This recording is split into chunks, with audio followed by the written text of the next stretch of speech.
السلام علیکم۔ بہت دنوں پہلے کی بات ہے، دہلی میں گنگو نام کا ایک برہمن رہتا تھا۔ وہ دہلی کے بادشاہ نصر الدین کے دربار میں آیا جایا کرتا تھا۔ بادشاہ اور اس کے درباری گنگو کی بڑی عزت کرتے تھے۔ گنگو برہمن کے یہاں ایک نوکر تھا جس کا نام حسن تھا۔ حسن بہت غریب تھا مگر محنتی اور ایماندار بھی تھا۔ دن بھر وہ گنگو کے کھیت میں کام کرتا تھا۔ اس کو جو کچھ تنخواہ ملتی اسی پر اس کی گزر بسر ہوتی تھی۔ ایک روز حسن کھیت میں ہل چلا رہا تھا۔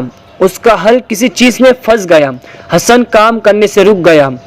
اس نے زمین کو کھود کر دیکھا تو وہاں ایک بڑا گھڑا تھا۔ وہ گھڑا اشرفیوں سے بھرا ہوا تھا۔ اتنا بڑا خزانہ پا کر حسن بے حد خوش ہوا۔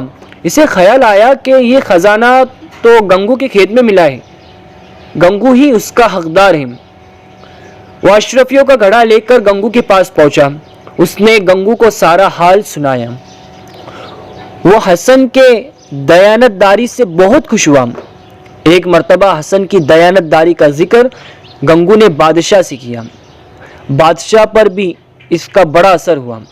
اس نے حسن کو اپنے دربار میں ملازم رکھ لیا۔ دربار میں بھی وہ بہت محنت اور ایمانداری سے کام کرتا رہا۔ کچھ دنوں بعد بادشاہ نے حسن کو دکن کا صوبیدار بنایا۔ دکن میں اس نے لوگوں کے فائدے کے بہت سے کام کیے۔ رعایا اس سے بہت خوش تھی۔ کچھ عرصے بعد حسن خود دکن کا بادشاہ بن گیا۔ بادشاہ بننے کے بعد بھی وہ اپنے مالک کو نہ بھولا۔ اس نے اپنے نام کے ساتھ اپنے مالک کا نام بھی جوڑ دیا اور حسن گنگو کہلایا۔